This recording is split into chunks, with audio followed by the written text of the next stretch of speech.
Welcome to FixedByDoc, and we're at Cows vs. Wild, and I'm going to show you the bow drill fire.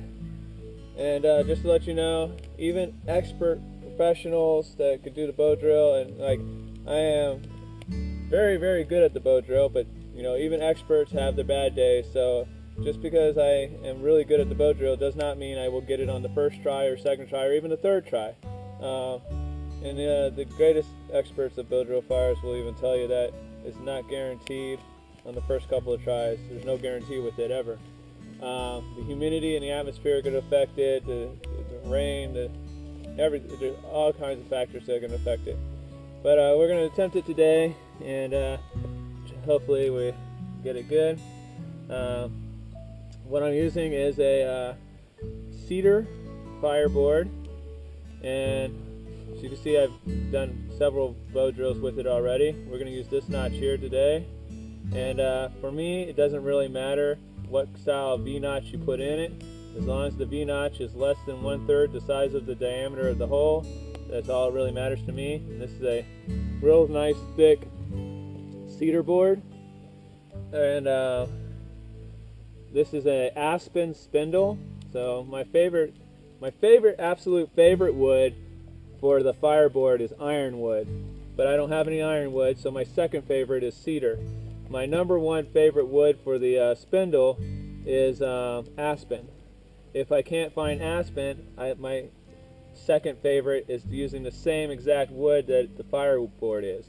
So if all I have is cedar, then a cedar spindle on a cedar board would be perfect, or ironwood on ironwood would be perfect.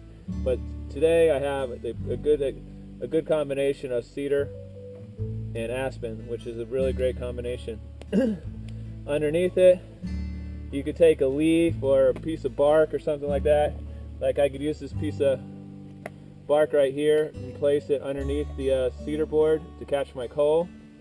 Or I could put a nice green leaf. But today I have my piece of leather that I carry with me because I use it for sharpening my knife, and I also use it for my coal catch on my friction fires.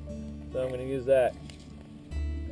For my bearing block, you can use anything from a block of wood with a hole cut in it, which if you do that, you need to take one end of your spindle and carve it to a sharp point. But in my case, I took a stainless steel teaspoon and I cut the handle off and then carved a divot into the handle of my knife and JB welded it to my Gerber knife. And so what I'm going to do is use my knife for the bearing block.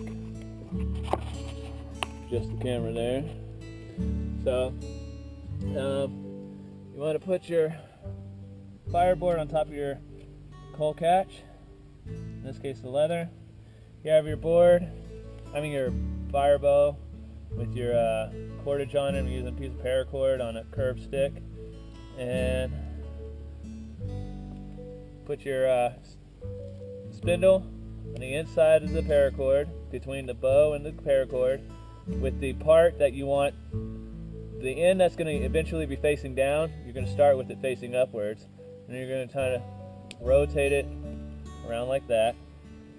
Stick it in the hole. Take your bearing block.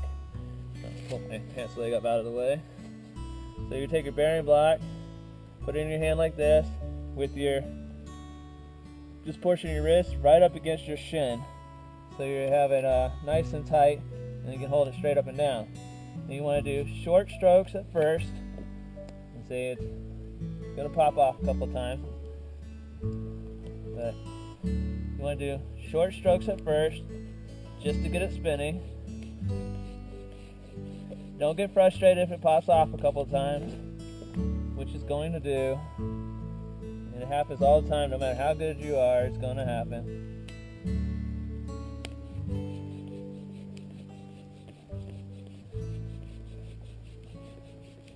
So you see, just after just a couple of strokes, you already get smoke.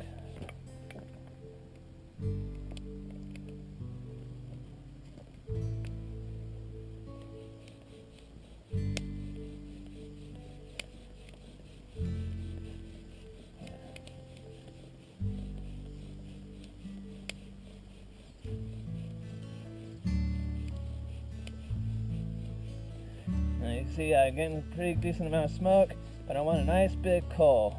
so I'm just going to go a little bit longer.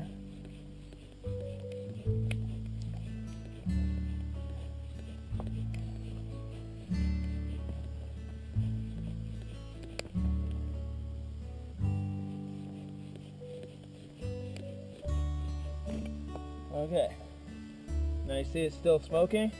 We got a nice big coal there.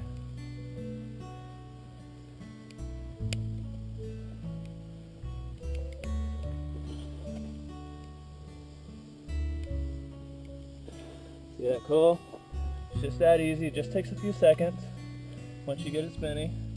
Even though the spindle popped off a few times, doesn't really matter, does it? Just don't get frustrated. You toss on your bird nest. In this instance, I have jute twine mixed with some thistle.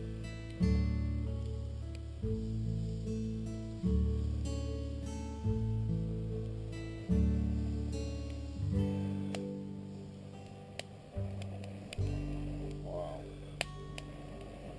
And there's your fire right there. Now you just, if you had your campfire all set and ready to go with your tiny little twigs and wood shavings to your little twigs and on up, you'd add this fire flame to your campfire pile and you'd light it right up. But there's your bow drill friction fire step by step. You saw, yeah, I do this all the time, and even for me, the spindle popped off 3 or 4 times in the beginning, but with a little dedication and diligence, still get a flame. So, just that easy.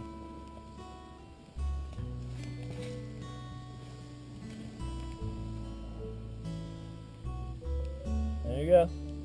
Any questions, anybody? Good.